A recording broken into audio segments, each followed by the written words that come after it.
Hello students, today we are here with our next lecture of human reproduction.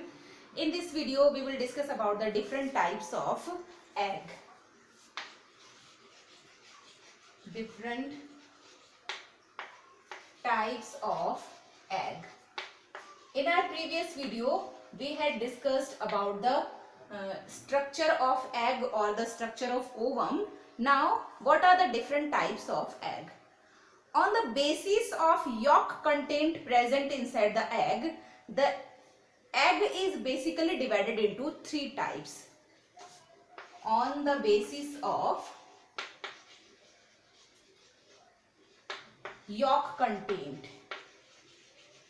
Clear? So on the basis of yolk content, the egg is divided into three categories. First one is microlacethal. Microlacethal means the yolk content is very less. Here very less yolk content. Clear? This type of egg is called as microlacethal. For example, in human beings. As we all know that in human beings the development of embryo will take place inside the female body. That's why there is no requirement of sufficient amount of yolk inside the egg. Clear? So here the very less amount of yolk is present and the further development of the embryo will take place inside the female body, which is connected with the placenta to the fetus body. Second one is mesolacetal. Mesolacetal means moderate amount of yolk is there. Moderate amount of yolk is present in this type of eggs. For example, in frog, it means the yolk is not able to provide sufficient nutrients for the complete development of the embryo. This is the moderate amount of yolk and it is only sufficient for the development of a larval stage. That's why when the egg of frog will hatches, a larva called as tadpole emerges out of that egg, and larva feeds and it will changes into the adult. So there is a moderate amount of yolk which is only sufficient for the development of a larva. Third type of egg is called as macrolacethal, or it is also called as polylacethal, in which sufficient amount of yolk is there. In this type of egg, sufficient amount of yolk is present required for the complete development of an embryo. This type of egg is called as macrolacethal or the polylacethal. For example, in case of birds and reptiles, the eggs are macrolacethal because they have the sufficient amount of egg and the complete embryonic development is taking place inside the egg shell. When the egg is hatches, the complete young one hatches out from the egg. So the yolk content is sufficient for the complete embryonic development. This is the type of eggs on the basis of the yolk content. Second one, on the basis of the distribution of yolk content, the eggs are also divided into many types. So on the basis of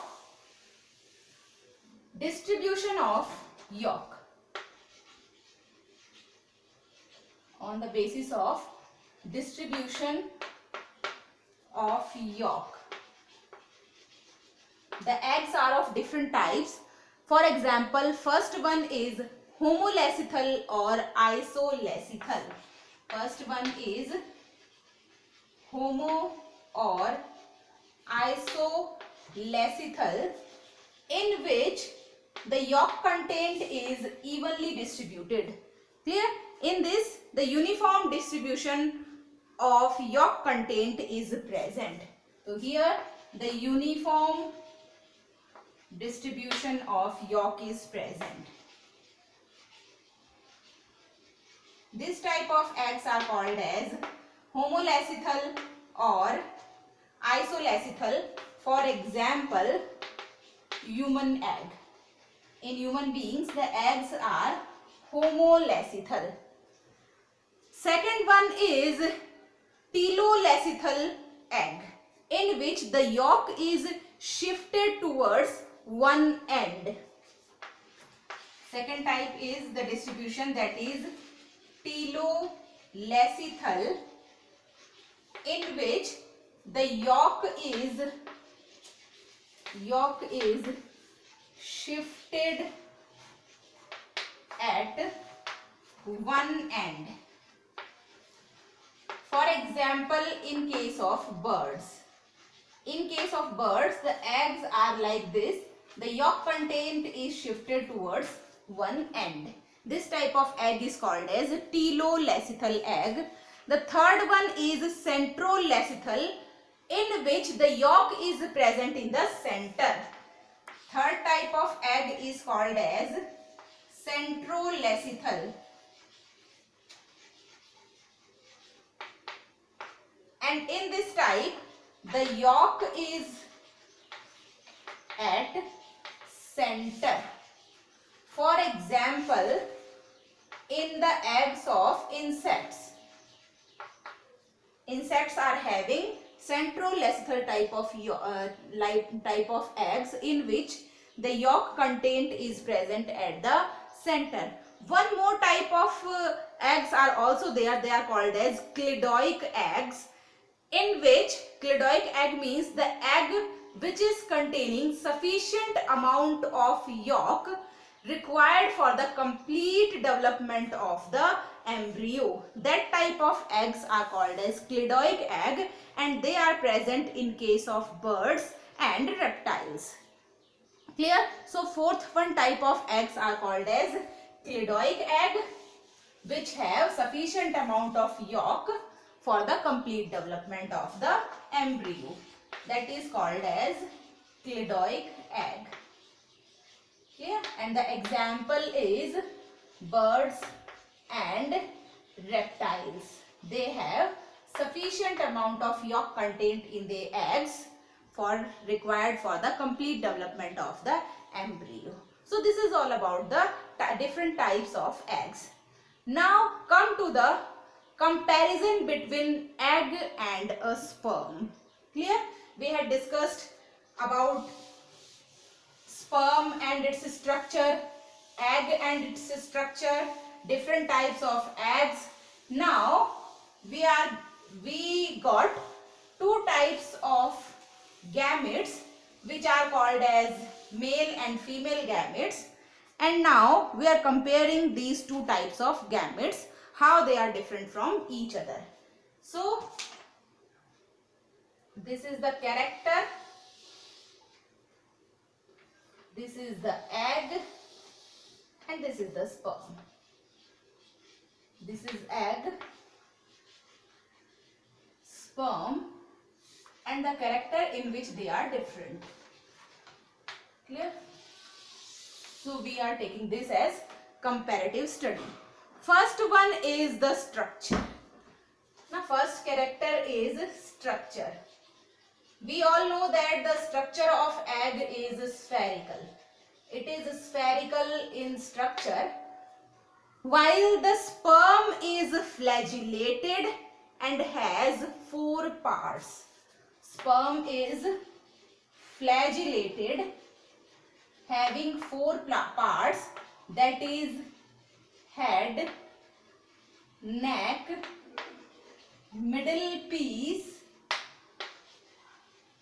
and tail. This type of motile or flagellated structure a sperm is having, and the eggs are stationary, they are fixed at their places, and they are spherical in structure. Now come to the point nucleus. In case of eggs, the nucleus is swollen and blotted with nucleoplasm. Second character is nucleus.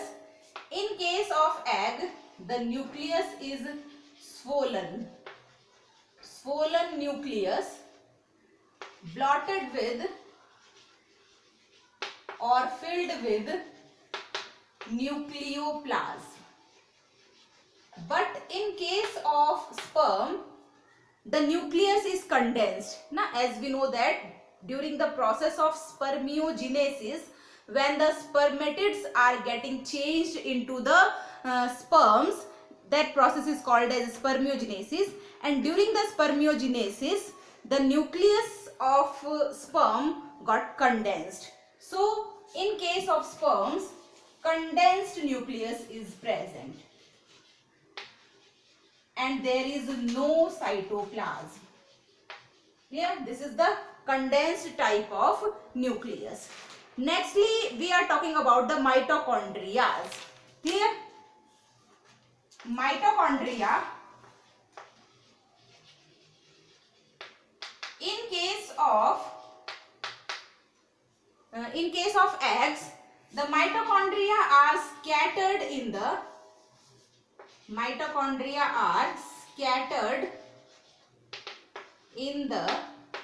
ooplasm. It means the cytoplasm of the egg is called as ooplasm. So the mitochondria are scattered in the ooplasm. But in case of sperm, the spiral mitochondria are present and which are found in the middle piece region. In this case, spiral mitochondria are there.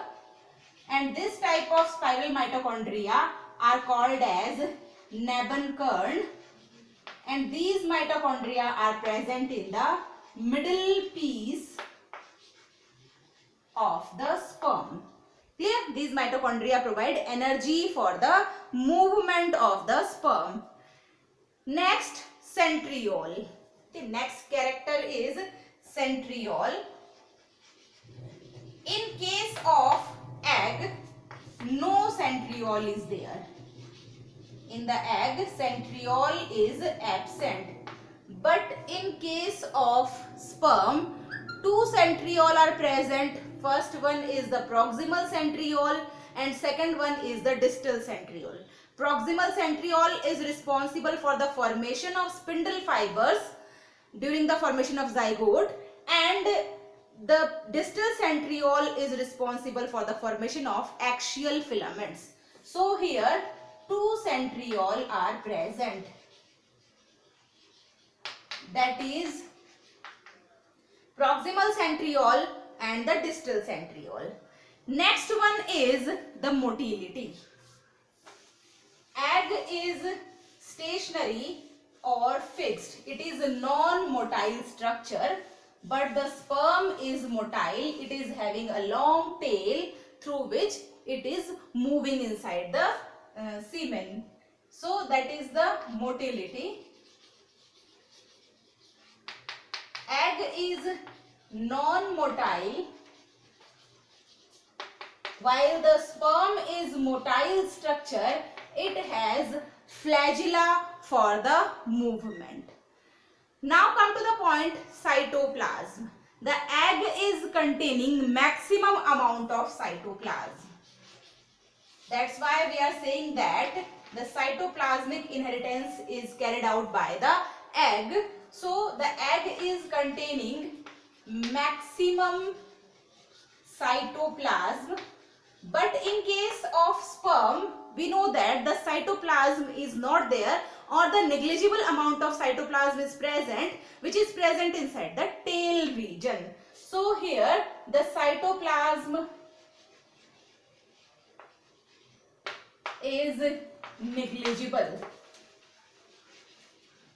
and this negligible amount of cytoplasm, if it is present, then it is present in only the tail region. Now come to the point membranes. In case of eggs, three membranes are there, that is plasma membrane or the vitelline membrane, zona pellucida and corona radiata. Here, in case of egg, three membranes are there. And next one difference is membrane. In case of egg, three membrane, that is vitelline membrane or the plasma membrane. Second one is zona pellucida, or the third one is corona radiata. These are the three important membranes of the egg. But in case of sperm, only the one membrane is present, that is the plasma membrane. Clear? So these all about the differences between sperm and the egg cell. We have discussed the point, that is structure or cytoplasm, nucleoplasm, centriole, nucleus, mitochondria, membranes, etc. Clear? On the basis of these points, we have discussed the differences between egg and the sperm. So here the topic difference between egg and sperm gets completed, and in our next video we will discuss about one more important thing, that is called as menstrual cycle in females. Thank you very much.